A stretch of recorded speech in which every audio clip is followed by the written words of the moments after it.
self-care, and identifying and mitigating secondary traumatic stress. Welcome to the training module on self-care and identifying and mitigating secondary traumatic stress. This training module is through the U.S. Department of Interior Bureau of Indian Affairs and the Center for Children, Families, and Workforce Development at the University of Montana. Before we start on content, let's go over the training format for this learning module. Terms that are in bold can be found in the glossary. Terms or notes that are in italics are prompts for discussion or cautions when practicing. Terms that are underlined and highlighted will be hyperlinked to readings, podcasts, or videos for more information. Quiz questions will occur throughout the unit. And finally, be active while listening and watching. Take notes, ask questions, bring the content of this learning module back to your workplace. The goals for this learning module are to define secondary trauma and why it's important, to understand the need for self-care, to identify how to practice protectively to prevent secondary trauma, to identify the available resources, and understand the process of critical debriefing. Defining secondary traumatic stress. We use the term secondary traumatic stress, or STS, to refer to stress and the related symptoms that come from working with people who've experienced trauma.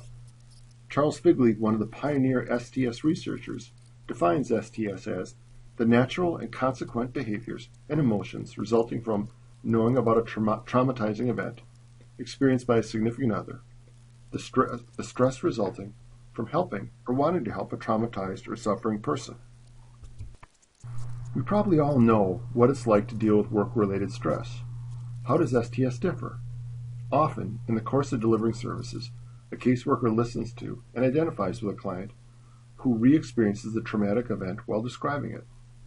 Workers in these settings may develop symptoms that mirror post-traumatic stress disorder, or PTSD, such as intrusive dreams or thoughts of traumatic events, strong reactions to the reminders of the events, avoidance of people or places or activities that recall the events, and changes in mood or thought processing.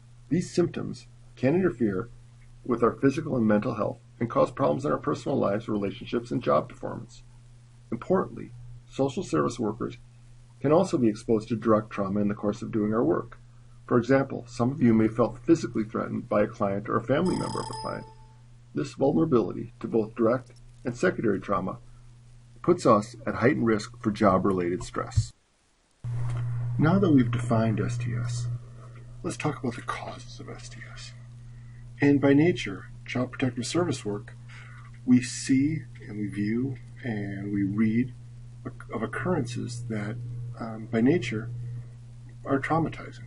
And these are not occurrences that we choose to see, I believe, on our own occurrence if it wasn't for our profession. So let's talk about some causes that you may come across in your work in Child Protective Services. The first is the death of a child or an adult on the worker's caseload. The other is, so now let's go over the signs and symptoms of STS.